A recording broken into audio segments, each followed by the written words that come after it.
هذا منفذ الوديعة.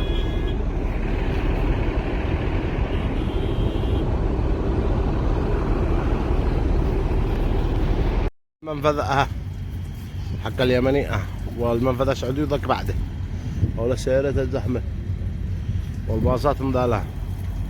الباص حقنا الثاني واللي قبلنا مبارك منزل، والباصات مرصوصة هناك واصحابنا هنا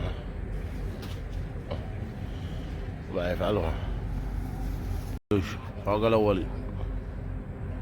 الله يحذر والاول لا عاد اصحابنا اللي سارحين بيت الله، سارحين بيت الله، سارحين بيت الله. الناس ايش يعملوا؟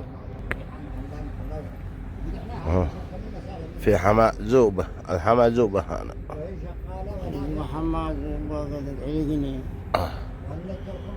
والله السيارات زحمة السيارات. هذا غروس باين من هذيك النقطة هذيك البوابة منها لا عند السعودي زحمة.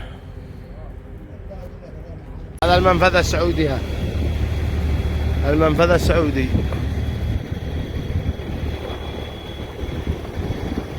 شوفوا كيف المنفذ السعودي كم يا باصات تجي هنا. هذا من طريق الباصات.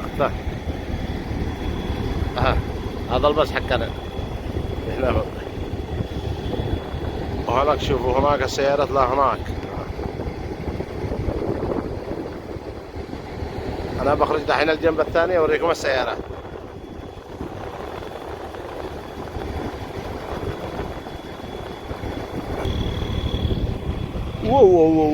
والسلمين ضارع من الجوازات اليمنية والمنفذ اليمنية هناك.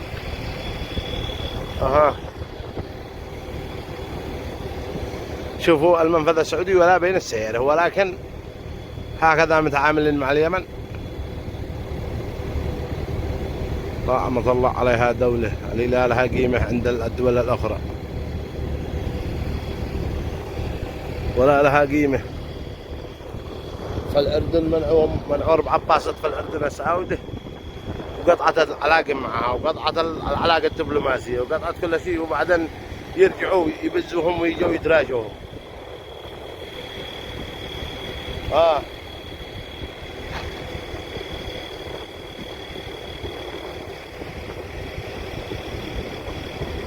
هذا المنفذ اليمني.